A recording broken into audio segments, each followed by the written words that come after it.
still happen now and then. Step into my heart. Step into my heart. 제가 경매 강의를 시작한 것이 20년이 지금 넘었거든요.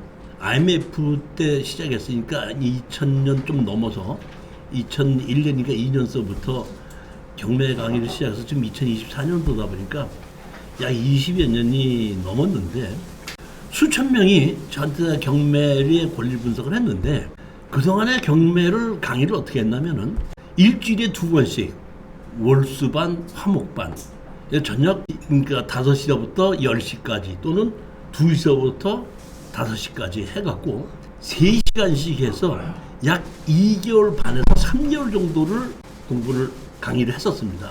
그리고 대부분 이제 우리 보면은 뭐 수료식도 하고 워크숍도 하고 뭐 이런 식으로 해갖고 한 3개월 동안을 강의하고 끝이 났는데 90%의 수강생들이 한 3개월, 4, 5개월 지나고 나서 한 6, 7개월을 지나고서 저를 다시 만나지 않습니까? 오지 않습니까?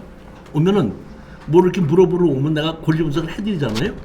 하면은 뭐라고 얘기하냐면 배울 때는 열심히 배웠는데 다 잊어먹었어요, 근데.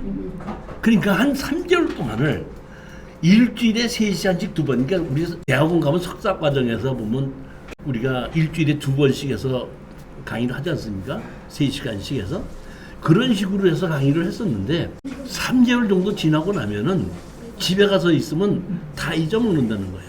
경매를 배우는 것이 뭐 제가 무슨 뭐 수료증 받으려고 경매를 배우는 건 아니잖아요. 투자하려고. 근데 3개월이 지나고 나서는 집에 가서 있다 보니까 배웠기는 배웠는데 투자는 못하더라 이런 얘기입니다. 그래서 제가 생각을 해봤어요.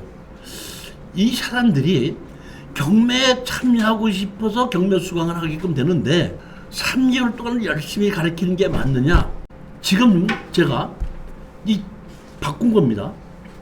한 달에 2번씩 강의를 하고 1년을 하는 거예요. 그러면 1년 동안에는 그러니까 일주일에 2번씩이 아니라 보름마다 한 번씩을 하기 때문에 조금 잊어먹을 만하면 또 해야 되고 잊어먹을 만하면 또 해야 되고 그러면서 1년 동안을 저하고 같이 하면서 추천 물건을 골라주면 집중 낙찰도 받아보고 해결해서 팔아보고 저렇게 해결해서 팔아보다 보니까 돈을 벌었다고 오늘 와서 밥도 사고 이렇게 되는 그러니까 바꾼 거예요. 보면은 이거는 수료증 받는 과정이 아니고 실질적으로 경매에 참석을 해야 되기 때문에 3개월 동안에 열심히 강의하는 것이 아니라 1년은 아주 두고두고 천천히 강의를 해서 실질적으로 한번 해봐야 되는 것이 맞다 이렇게 됐는데 그러면 여러분들이 권리 분석을 기본으로 할 줄 알아야 되잖아요. 그 권리 분석을 책에 있는 거 갖고 하는 것이 아니고 실전 추천 물건을 제가 골라주면서 권리 분석을 해드린다 이런 얘기입니다. 그렇기 때문에 꾸준히 익히고 1년 동안을 한 달에 2번씩 저한테 배웠다고 해서 다 아는 건 아니지만은 최소한도 1년 동안에 낙찰을 받을 수도 있고 그 다음에 해결하는 방법도 권리 분석도 저한테 물어볼 수 있는 실력은 된다는 겁니다. 뭐를 물어보고 내가 이걸 낙찰을 받았을 때 무슨 문제가 있는데 이러다 보니까 지금 1년 동안으로 해서 120만 원을 받고 추천 물건을 가지고 강의하면서는 거의 제가 보기에는 60%에서 70%가 경매 낙찰을 받더라는 겁니다. 여기 지금 지금 여러분이 계신데 여기서 보면 지금 한 60% 70%가 다 낙찰을 받았던 분이에요. 그러니까 이게 1년 과정으로 바꾸고 나니까 낙찰을 받더라고요. 그 다음에 1년에 이제 120만 원씩을 받고 있는데 대부분 다른 분들은 경매 공부를 하고 낙찰을 받게끔 하면 도와주게끔 되면은 컨설팅 비용이라는 것을 따로 이제 몇백만 원씩 주기도 하고 받기도 하고 하는데 그런 것 자체도 제가 보기엔 조금 수강생하고 컨설팅 비용 받고 거래한다는 것 자체도 제가 보기에는 이거 좀 아니다 싶은 생각에 컨설팅 비용을 없애버리고 권리 분석도 하고 골라주기도 하고 사서 팔을 때까지 전 과정을 1년 안에 저하고 직접 같이 해보는 과정을 만드는 겁니다. 따라서 예전에 경매 학원에서 한 2개월이든지 3, 4개월이든지 일단 공부해 주신 분들은 제가 여기 와서 물건을 골라주면서 권리 분석을 하면 옛날 생각이 날 거예요. 그러면서 실전에 참석하기 위한 그러한 교육 과정이다 이렇게 생각하시면 됩니다. 제가 무조건 이제 골랐었는데 지금은 이렇게 바꿨어요. 뭐냐면 5가지로 바꿔갖고 제일 첫 번째 반값 토지, 그다음에 농지 연금 받을 수 있는 거, 그다음에 지분으로 나온 거, 공장하고 반값 아파트 이렇게 나와가지고 제가 보면 제일 왕초보가 할 수 있는 것이 뭐야? 반값 아파트입니다. 아주 기본적인 거. 그 다음에가 두 번째 할 수 있는 것이 지분 경매인데 지분 경매도 아파트 지분도 있고 주택 지분도 있거든요. 그러니까 다른 거 말고 아파트 지분이나 일반 주택 지분을 가장 빨리 해결할 수 있는 게 이게 조금 아까 왕초보보다는 조금 높은 과정이에요.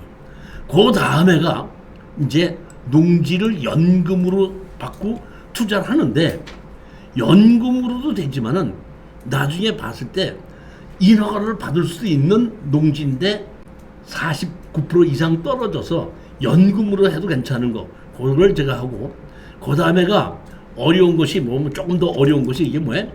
반값 토지. 토지가 아무 이유가 없이 반값으로 떨어지지 않지 않습니까? 오늘도 추천한 거 보면은 나는 땅만 사는데 거기에 건물이 지어져 있어서 건물 주인과 협상을 해야 되는 일이 있거든요. 그걸 보면 조금 이제 높은 단계를 가면 이게 중상급 정도로 갈 때 반값 토지를 할 수 있는 거고 제일 어려운 것이 맨 마지막에 있는 이건 뭐예요?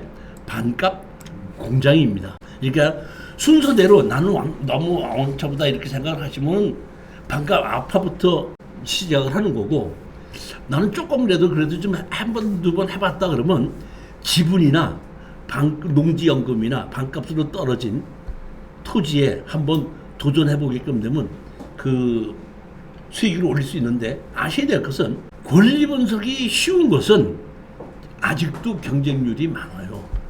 지금 제가 오늘 골라놓은 것이 아파트가 반값으로 떨어진 게 5개가 있거든요. 그 5개는 모르긴 몰라도 최소한도 지금 아파트 값이 떨어졌다고 하더라도 10명에서부터 수명 정도는 들어와요. 그러니까 어느 정도는 조금 높게 써야 되는데 나머지 공장이나 지분이나 연금이나 반으로 떨어진 건물 매각채 이런 땅으로 나온 것은 경쟁력이 3명에서 6명 정도예요. 그러니까 그렇게 많이 질러서 낙찰을 받지 않아도 수익을 올릴 수 있다 이렇게 생각하시니까 제가 오늘도 20개를 가지고 여기에 5개로 나누어 가지고 차례대로 설명을 해드릴 테니까 한번 잘 듣고 여러분이 결심하시면 됩니다. 가장 핵심적으로 얘기하는 것은 질러서 받는 건 아닙니다. 낙찰을 받으려고 생각하지 마시고 돈을 벌려고 생각하셔야 되거든요. 떨어져도 문제가 없습니다. 내 돈은 그대로 지키는 겁니다. 근데 잘못 낙찰을 받게끔 된 돈이 묶이게끔 됩니다. 99% 돈을 벌으려면은 경매는 지르지 말고 낙찰을 받아야 되고 떨어진다고 해도 후회하지 말아야 된다. 그런 그 원칙으로 생기고 항상 제가 얘기하는 것이 있죠. 뭐죠? 버스를 놓치니까 리무진이 오더라. 오늘 입찰에 들어갔는데 떨어지고 났더니 다음번에는 먼저 떨어진 물건보다 더 좋은 물건이 기다리고 있더라. 이런 마음으로 입찰을 들어가야지 돈을 번다는 겁니다. 왕초보들이 가장 투자하기 쉬운 지분 경매입니다. 자, 이번 10번째 물건입니다. 보면 서울시 강동구 암사동, 여기 보면은 암사동에 다세대입니다. 몇 페이지 나오면 66페이지입니다. 66페이지인데 강제 경매로 나왔고 부부가 같이 거주하고 있습니다. 근데 강제 경매 청구금이 3억 2,600만 원입니다. 여기 지금 감정 가격이 얼마죠? 2억 2천이죠.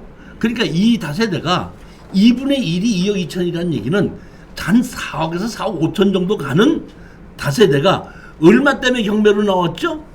3,260만 원 때문에 경매로 나왔다 이런 뜻입니다. 그러면 제가 지분 경매에 있어서 가장 중요한 것은 우리는 뭐냐면 다시 지분권자한테 팔고 나와야 되는 거죠. 우리 목적이 지분을 샀을 때는 파는 방법이 지분권자한테 팔든지 아니면 경매로 팔든지예요. 아니면은 아파트나 다세대 같은 경우에는 공인중개사한테 가서 2분의 1 지분 때는 같이 파서 나누십사 해도 되는 겁니다. 그러니까 방법은 세 개인데, 하나는 우리가 이것을 샀을 때 지분권자한테 파는 거, 하나는 공인중개사를 통해서 같이 다 팔자는 거, 그것도 이것도 다 안 되면 경매로 파는 겁니다. 근데 제가 판단하기에는 여기에 보면 주인 노릇을 하는 사람이 경제적인 능력을 생각해서 이분들이 여기서 그대로 거주하고 싶다 그러면 제일 좋은 것이 공자 우선 매수를 하든지 취하를 시키는 겁니다. 그러면 3,200만 원에 우리가 청구 금액이니까 3,200만 원을 갚아버리면 취하가 되면은 아무 문제가 없이 여기에 주인 노릇을 하시는 분들은 그대로 살 수가 있겠죠. 만약에 경우에 공유자 우선 매수 신청을 한다면은 여기에 최저 가격이 1억 4천이면 우리가 만약에 1억 5천을 주고 낙찰을 받는다면 지분권자가 공유자 우선 매수를 하면 1억 5천이 있어야 되겠죠. 1억 5천이 필요하냐 3,300만 원 정도가 필요하냐인데, 제가 보기에는 이 사람이 이분이 자 보십시오. 몇 페이지나 하면은 70페이지 보십시오. 70페이지 보시면 천 누구하고 최 누구가 2분의 1씩 갖고 있죠. 그럼 얼뚱 보면 이거는 제가 보기에는 거의 부부지간에 같이 갖고 있다 보니까 경제 공동체로 보는 것이 맞는데, 여기 천 누구라시는 분이 가압류 하고 강제경미 나와 있죠. 다시 말하면 3,200만 원을 갚는다고 해도 또 경매가 들어온다 그러면은 할 수 없이 취하를 안 시키고 공유자 우선 매수를 할 수밖에 없을 수도 있죠. 근데 여기 보시면 가압류가 19년도 거예요. 이 19년도 거는 제가 보기에는 이거는 실질적 등기부등본상에는 남아있지만 실질적인 채무는 없지 않는가 이렇게 보는 겁니다. 가압류, 그러니까 압류가 아니고 가압류였으니까 돈을 받았으면 가압류 그냥 해지를 안 하고 그대로 뒀다고 할 때는 그대로 살아있을 수 있는데, 이거는 살아있는 가압류는 20년짜리 있죠. 주식회사 카카오뱅크, 그 다음에 한국자산관리공사에서 300 얼마가 있죠. 그렇기 때문에 여기에 보면 카카오뱅크가 4천만 원, 자산관리공사가 300만 원 다 살아있다 그러면은 우리가 보기에는 이거는 약 8천만 원의 빚이 대해서 갚아야지 끝이 나는 겁니다. 그렇기 때문에 얼뜻 보면은 공유자우선 매수를 할 수도 있고 아니면은 취하시킬 수도 있고, 아이고 도대체 계속해서 빚을 지니까 난 못 살겠다, 너가 안 살겠다 하고 그냥 내버려 뒀다가 우리가 낙찰을 받으면 그래요? 그럼 우리 가서 저기 공유주택 내놓고 팔읍시다 할 수도 있고, 뭘로 해도 상관이 없이 우리는 2억 2천을 낙찰 받은 가격을 1억 4천에 받으니까 뭐 1억 5천원을 다 둘 수도 있지만은 2억 2천을 내가 금매로 판다서 2억 정도 주고 판다고 하더라도 둘이 같이 가서 앞에 공인중개사 내놓고 4억 5천짜리를 4억 주고 팔겠습니다 하면은 제가 보기에는 3, 4개월에는 팔리니까 지르지 않고 사신다면 취하를 시키면 취하 동의서를 찍어주느라고 한 3,400, 4,500 받으면 되는 거고, 공유자 우선 매수 들어오면 다른 것도 들어가면 되고, 공유자 우선 매수도 들어오지 않고 취하도 시키지 않으면은 찾아가서 같이 팔아서 내놓읍시다. 이런 경우에는 공인중개사들한테다가 실거래 가격보다 조금만 낮춰서 내놓으면은 한두 달이면 금방 나가는 위치가 강동구 암사동에 있는 지하철 역세권 앞이더라고요. 위치 자체가 좋더라니 해볼만 하다는 이런 얘기입니다. 자, 이번에 11번째 물건입니다. 경기도 성남시 중원구 2분의 1 토지 건물 지분 매각입니다. 근데 여기 보면 그 상속을 받았는데, 제가 보면 형제들이 상속을 받은 것 같은데 그 동생이 오빠의 이름으로 등기를 다 넘겨주고 돈을 얼마나 받기로 했던 것 같은데 그 돈을 안 줘서 그런지 전 지분권자가 등기를 넘겨줬다가 강제경매를 2억 1,300을 청구하면서 경매를 집어넣은 겁니다. 그러니까 자, 좀 보면 아파트를 상속을 받아서 남매가 상속을 받아서 오빠가 살고 있다는 얘기입니다. 그러니까 동생 보고 내가 돈 얼마를 줄 테니까 이거 내가 그냥 내 걸로 다 하다 보니까 상속을 받았던 거를 가지고 오빠 이름으로 바꿔줬다는 얘기예요. 오빠가 주인 노릇하고 살고 있는데 동생한테 약속했던 돈을 안 주니까 그럼 너 그 강제 경매를 해서 돈 받을 거 있는 걸 채권을 가지고 이거를 경매를 집어넣은 것이 2분의 1만 가지고 집어넣은 겁니다. 지분 경매에서 가장 중요한 것이 누구라 그랬죠?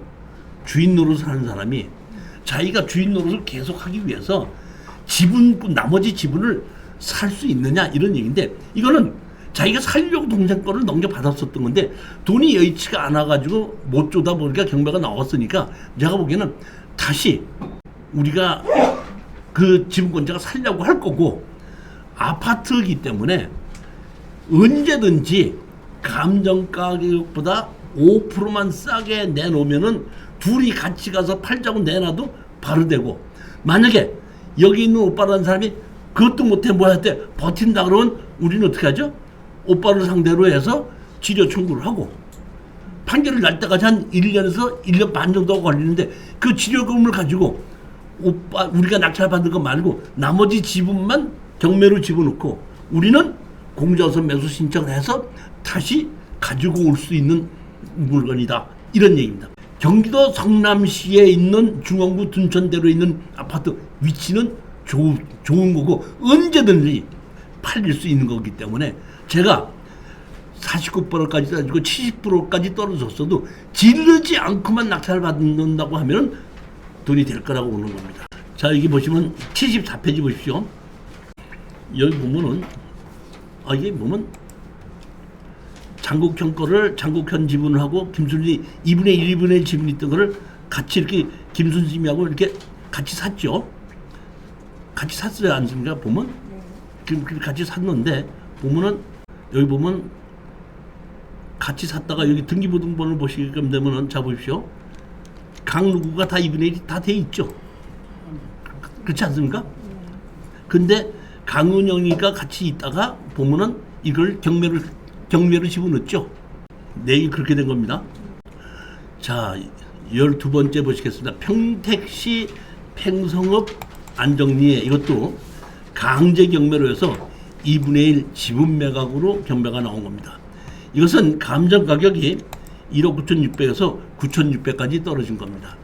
이거는 아파트하고 달리 내놓는다고 하더라도 아파트나 다세대는 금방금방 나가고 아까 암사동이나 이게 성남시 중원구는 금방금방 매매가 되는 것인데 여기는 평택이고 팽성이기 때문에 그렇게 빨리빨리 나간다고 볼 수가 없기 때문에 한 번 더 떨어졌을 때까지 기다렸다가 지금 들어간 겁니다. 그래서 절대 지르지 마시라는 겁니다. 49%까지 떨어진 겁니다. 팽성이 예전에는 상당히 좋았던 자리입니다. 왜 좋은지 아세요? 팽성이라는 곳에는 미군들 해병대 쪽에 있는 군인들이 들어와서 거주하는 곳이기 때문에 거기 미군대 부대를 만들어 놓고 그쪽으로 미군들을 옮겼을 때에 초창기에 미군 부대를 만들어 놓고 거주할 지역이 없기 때문에 그 근처에 임대를 해서 군인들이 인근에서 거주하게끔 만들다 보니까 팽성의 땅값이 올라가 갖고 미군에게 빌려주는 집을 많이 만들었었는데 지금 시간이 오래 지나다 보니까 부대 안에다가 그 군인들이 거주할 수 있는 숙소를 다 지었기 때문에 임대로 지었던 주택이 남아가고 있어요. 그렇기 때문에 이 팽성이라는 거, 그렇기 때문에 그 옛날 10년 전을 생각하시면 안 된다는 겁니다. 자, 그런데 여기 보면 이거는 제가 봤을 때는 제3자한테 팔지 않고 여기에 사시는 분이 다시 살 거라는 확신이 거의 99% 이상 들었기 때문에 추천을 한 겁니다. 그래도 만약을 모르기 때문에 49%까지 떨어졌을 때 추천한 겁니다. 자, 보시게끔 되면 권리 분석을 보시겠습니다. 잘 먼저 보면 최 누구가 가지고 계셨었죠. 그렇죠? 근데 상속을 했죠. 상속을 했는데 최 누구와 최 누인데 하나는 63년생이고 81년생이고 원래 가졌었던 분은 36년생이죠. 그러면 얼핏 보면 여기는 아들, 여기 밑에는 손녀. 그렇게 됐나요? 제가 보기에는 그런 게 아닌가 싶어서 여기에 보면 2분의 1 지분씩 상속을 받았던 것 같아요. 자, 그랬는데 63년생 이분이 또 돌아가셨나 봐요. 그래서 이 2분의 1 지분을 누가 받았어요? 지금 현재 황누구라는 분이 다시 상속을 받았습니다.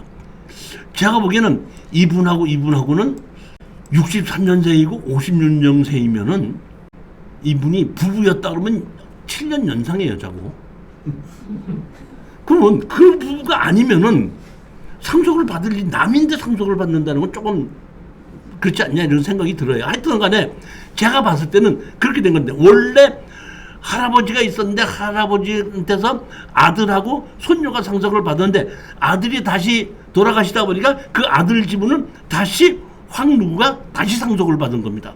그렇게 했는데 실질적으로 보면 이 손녀는 여기 살고 있지 않고 상속을 받은 황누구라는 분이 56년생인데 이분이 지금 거주하고 있습니다. 거주하고 있는데 봤더니 얼마 전에도 강제경매가 나왔다가 취하를 시켰는데 그 강제경매 나왔다가 취하시킨 걸 봤더니 2천 몇백만 원을 강제경매로 나왔다가 취하가 됐더라고요. 근데 이번에 다시 1,300만 원으로 또 강제경매가 나왔거든요.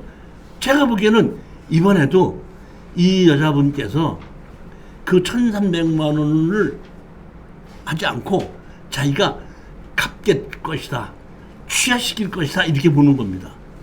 지르지만 않고 입찰에 들어가셨다가 가장 좋은 것이 보면 돈을 많이 벌지 못하더라도 빨리 회수하는 게 좋은데, 이거는 낙찰을 받아가지고 취하 동의서 받고 우리 입찰 보증금 받는 데까지 길어봐야 한 달 반 정도입니다.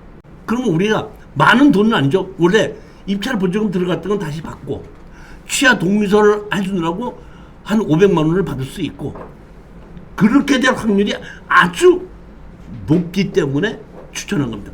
원래 팽성읍에 이렇게 옛날 집은 조금 제가 꺼리는 것이 집이 늘어나 있는 곳. 집이 늘어나 있는 곳이 어딘지 아세요?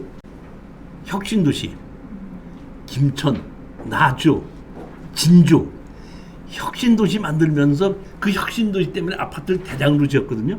근데 혁신도시를 지어놓고 아파트를 많이 공부를 했는데 실질적으로 인구는 안 늘었어 보니까 혁신도시는 집이 남아갑니다. 그래서 옛날 집은 가격을 싸도 매매가 안 됩니다. 근데 여기 팽성 마찬가지로 미군들이 들어와서 처음에 들어와서 임대주택을 연세로 1년치를 한꺼번에 주고 그걸 미군들에서 받으니까 제일 틀림없이 짓다 보니까 이런 곳에 엄청나게 많은 미군들에게 대해줄 수 있는 집이 많이 늘어났다는 겁니다. 늘어났는데 처음에 미군들이 왔을 때는 집이 없다 보니까 외부에 임대를 주고 미 국방부에서 돈을 줬었는데 지금은 영내에다가 집을 많이 지었기 때문에 그런 집들이 안 나가다 보니까 그런 집들이 지금 공급이 남아있기 때문에 새로운 택지를 개발해서 미군에게 빌려줄 수 있는 좋은 집이 있는데 옛날 집 매매가 잘 안 된다는 얘기입니다. 이해가 가셨죠? 그렇지만 가격이 떨어졌기 때문에 한번 해볼 만하고 취하 가능성이 높기 때문에 추천한 겁니다. 13번째입니다. 경기도 평택시 평원로. 요거는 조금 여러분들이 감정 가격에 의해서 이 가격이 조금 좀 세다 했을 때는 한 번 더 기다려야 되지 않는가 싶은 생각도 들기도 하는 물건인데 금액이 7분의 2이지 않습니까? 질리지 않고 나 혼자 단독 임차를 한다고 하면은 5,170만 원 정도의 낙찰을 받아서 하면 해볼만 하다 이렇게 보는 건데, 여기 보면 강제경매대 청구금이 얼마로 돼 있죠? 1억 3천이죠. 자, 이거는 제가 보면 무슨 얘기냐면 여기 보면 박누구라는 분이 원래 다 상속을 받아서 갖고 있었는데 제가 보기에는 유누구는 이 박누구의 아들 같아요. 그래서 엄마가 여기서 살고 있는데 이 아들이 빚을 지다 보니까 왜 당신 상속을 받지 않았느냐 해갖고 사치 행위로 해갖고 강제로 상속을 시키고 경매를 청구했는데 청구 금액이 1억 3천이 넘다 보니까 지금 최저 가격보다도 청구 금액이 훨씬 높죠. 그러다 보니까 이거는 취하시킬 일이 없죠. 경매가 그대로 진행돼 가는 겁니다. 이거는 경매가 그대로 진행되는데 이때는 제가 보기에는 여기에 모친이 사시는 분이 내 지분을 다시 사지 않겠는가 이렇게 보는 겁니다. 얼마에 팔아야 되죠? 감정가에 팔아야 되겠죠? 감정가 이상은 못 받지 않습니까? 제 이 얘기는 뭐냐면 이 감정이 한 1년 이전에 해놨기 때문에 이 감정가가 그대로 상승세를 타고 있다고 할 때는 70%에 들어가도 되지만은 여러분이 실질적으로 투자하려고 마음 먹어서 가격을 조사해 봤더니 여기에 아파트 가격이 하락을 하고 있다 하면 이번에 들어가시면 안 된다는 뜻입니다. 뭐냐면 우리는 감정 가격 이상으로 받지 못하거든요. 그러니까 여러분이 입찰에 들어간다 해도 5,200만 원 이상 들어가면 안 된다는 거예요. 팔면 얼마에 팔아요? 7천만 원에 파는 겁니다. 7천만 원에 파는데 깎아달라면 또 깎아주면 얼마에 팔아요? 6,500 주고도 팔 수가 있거든요. 그러면 5,200 주고 사고 6,500에 판다고 해도 1,300만 원 남는데 거기서 등기 비용 빼고 못 뺀다 그러면 몇백 원 남는 것이 아니기 때문에 그럴 수 있다는 것을 판단하고 현재 이 감정 가격이 어떻게 되는가를 보고 감정 가격이 하락세 있다고 할 때는 한 번 더 걸르고 상승대에 탄다면 최저 가격으로 입찰 들어가도 된다 이런 얘기입니다. 우리 수강생들께서 가끔 가다가 저한테다가 물어봐요. 얼마에 입찰 들어가세요 하고 물어보면은 그분은 그 물건을 아직 들어갈 준비가 안 됐다는 얘기야.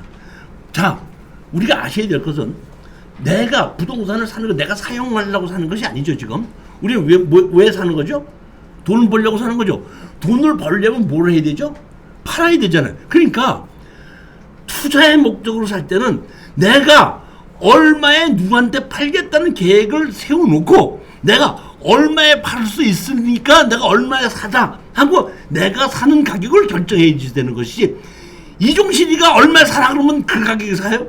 그럼 그 사람은 이미 그 부동산에 대한 이해를 못했다는 뜻이에요.